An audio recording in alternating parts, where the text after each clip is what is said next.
നമസ്കാരം. റാഫ് ഫുട്ബോളിലേക്ക് എവർക്കും സ്വാഗതം. ഇംഗ്ലീഷ് പ്രീമിയർ ലീഗിലെ ആഴ്സണലിന് പരാജയം. ബേൺമൗത്താണ് അവരെ 2-1 പരാജയപ്പെടുത്തിയിരിക്കുന്നത്. ഇക്കഴിഞ്ഞ 4 കളികൾ നോക്കുക, ആഴ്സണൽ വിജയത്തിലേക്ക് എത്തുന്നില്ല. സിറ്റിയോട് EFL കപ്പിന്റെ ഫൈനലിൽ 2-0 തോറ്റു. പിന്നെ സതാംപ്ടനോട് FA കപ്പിന്റെ ക്വാർട്ടർ ഫൈനലിൽ 2-1 തോറ്റു.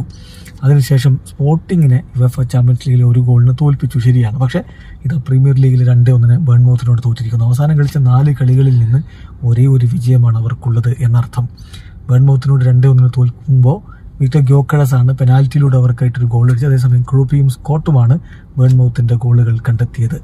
ആഴ്സണലിന്റെ മൈതാനത്ത് വെച്ച് നടന്ന മത്സരത്തിൽ അവരുടെ മുന്നേറ്റങ്ങൾ നയിച്ചുകൊണ്ട് ഗ്യോക്കറസും ഗബ്രിയേൽ മാർട്ടിനെല്ലിയും കായ് ഹവേർട്സും മഡൂക്കയും ഒക്കെ ഒരുമിച്ചിറങ്ങിയത്. മറുഭാഗത്ത് ഇവാനിൽസിനെ മുന്നിൽ നിർത്തിക്കൊണ്ടാണ് ബേൺമൗത്ത് കളിക്കാൻ ഇറങ്ങിയത്. 17-ാമത്തെ മിനിറ്റിൽ ക്രൂപ്പിയിലൂടെ അവർ ലീഡെടുത്തു. 35-ാമത്തെ മിനിറ്റിൽ ഗ്യോക്കറസ് പെനാൽറ്റിയിലൂടെ ആ ഗോൾ മടക്കി. എന്നാൽ രണ്ടാം പകുതിയിൽ 74-ാമത്തെ മിനിറ്റിൽ സ്കോട്ടിന്റെ ഗോൾ കൂടി വന്നപ്പോൾ 2-1 ബേൺമൗത്ത് വിജയിച്ചേറിയായിരുന്നു. ഇതോടുകൂടി ബേൺമൗത്ത് അവരുടെ അപരാജിത കുതിപ്പ് 12-ാമത്തെ മത്സരത്തിലേക്ക് എത്തിച്ചിരിക്കുന്നു. Bournemouth are now unbeaten in their last 12 premier league games. അതായത് അവരുടെ ചരിത്രത്തിലെ എക്കാലത്തെയും ലോങ്ങസ്റ്റ് എവർ ആയിട്ടുള്ള ഒരു അൺബീറ്റൺ റണ്ണാണിത്.